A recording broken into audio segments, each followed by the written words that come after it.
കഴിഞ്ഞ വീഡിയോയിൽ പറഞ്ഞ പോലെ ഈ വീഡിയോയിൽ നമ്മൾ ലീഫ് സ്റ്റിച്ച് ആണ് നോക്കാൻ പോകുന്നത്. സോ അതിന് വേണ്ടിയിട്ട് ആദ്യം ലീഫിന്റെ ആകൃതി, അതായത് ലീഫിന്റെ ഷേപ്പ് നമ്മളൊന്ന് വരച്ചെടുക്കുക. എന്നിട്ട് അതിന്റെ ടിപ്പ് ഭാഗത്ത് നിന്ന് വേണം തുടങ്ങാൻ വേണ്ടിയിട്ട്. ഈ കാണുന്ന പോലെ ത്രെഡ് എടുത്തിട്ടുണ്ടെങ്കിൽ നിങ്ങൾക്ക് ഈസി ആയിട്ട് ലീഫ് സ്റ്റിച്ച് ചെയ്യാൻ പറ്റും.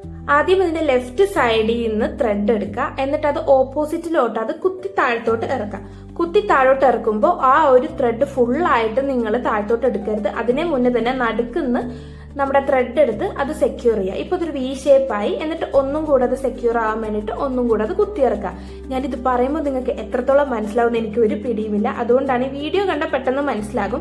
പിന്നെ കുറച്ചുകൂടെ എളുപ്പമാക്കാൻ വേണ്ടിയിട്ട് നടുക്കൊരു ലൈനും കൂടി ഇട്ടിട്ടുണ്ടെങ്കിൽ കറക്റ്റ് സെന്റർ നിങ്ങൾക്ക് മനസ്സിലായിട്ട് ആ ത്രെഡ് താഴെ നിങ്ങൾക്ക് കുത്തിയിറക്കാൻ പറ്റും. ഞാനത് ലൈൻ വരക്കാണ്ട് ചെയ്തപ്പോൾ ജസ്റ്റ് ഒന്ന് വളഞ്ഞു പോയിട്ടുണ്ടായി. അതുകൊണ്ടാണ് ഞാൻ ലൈൻ ഇട്ടത്. അപ്പൊ ലൈൻ ഇട്ട് ചെയ്യുമ്പോഴത്തേക്കും നിങ്ങൾക്ക് ഇത് സിമ്പിൾ ആയിട്ട് ചെയ്യാവുന്നതാണ്. നിങ്ങൾക്ക് ഈ വീഡിയോയിലൂടെ മനസ്സിലായി എന്നാണ് ഞാൻ വിശ്വസിക്കുന്നത്. സോ നിങ്ങളുടെ അഭിപ്രായം ജസ്റ്റ് ഒന്ന് കമന്റ് ചെയ്യുക. കാരണം എനിക്ക് വോയിസ് ഞാൻ കുറെ കൊടുത്തിട്ടാണ് ഇപ്പോൾ ഒന്ന് ശരിയായത്. കാരണം ഇതെങ്ങനെ നിങ്ങൾക്ക് പറഞ്ഞു മനസ്സിലാക്കി തരും എന്ന് എനിക്ക് അറിയില്ലായിരുന്നു. സോ ഇതാണ് നമ്മുടെ ഫൈനൽ ലുക്ക്.